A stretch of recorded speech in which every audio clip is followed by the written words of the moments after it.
Hello friends, welcome to my channel Asit exclusive 04। আজ আমি আলোচনা করব ক্লাস 9 ইতিহাস থেকে 4 নম্বর একটি গুরুত্বপূর্ণ প্রশ্নোত্তর।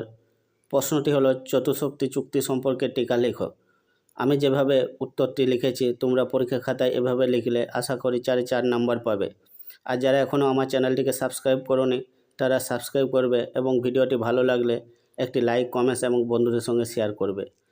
ভূমিকা: পবিত্র চুক্তির বিফলতার পর ইউরোপীয় শক্তি সমবায় গঠনের উদ্দেশ্যে বাস্তবপন্থী মেটারনিখ চতুশক্তি চুক্তির খসড়া রচনা করেন এবং সময় চুক্তি অনুকরণে 1815 খ্রিস্টাব্দের 20 নভেম্বর চতুশক্তি চুক্তি রচিত হয়।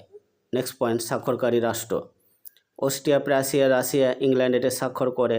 নেক্সট পয়েন্ট, উদ্দেশ্য ও শর্ত: চতুশক্তি চুক্তির মূল উদ্দেশ্য ও শর্তগুলি হলো: 1. ভিয়েনা সন্ধিকে রক্ষা করা। 2. ইউরোপীয় শান্তি ও নিরাপত্তা বজায় রাখা। 3. বিপ্লবী ভাবধারা ইউরোপের শান্তি বিঘ্নিত করলে তা দমন করা। 4. চতুশক্তি চুক্তির 6 নং ধারা অনুসারে ইউরোপের পরিস্থিতি পর্যালোচনার জন্যে 4 শক্তি মাঝে মাঝে মিলিত হবেন। নেক্সট পয়েন্ট, সম্মেলন: চতুশক্তি চুক্তির শর্তানুসারে এইলাসেপল 1818 খ্রিস্টাব্দে, টোপো 1820 খ্রিস্টাব্দে, লাইব্যাক 1821 খ্রিস্টাব্দে, ভেরোনা 1822 খ্রিস্টাব্দে এবং সেন্ট পিটার্সবার্গ 1824 খ্রিস্টাব্দে সম্মেলন অনুষ্ঠিত হয়। তবে পঞ্চম তথা শেষ সম্মেলন অনুষ্ঠিত হওয়ার পূর্বেই চতুশক্তি চুক্তি বা শক্তি সমবায় কার্যত ভেঙে যায়।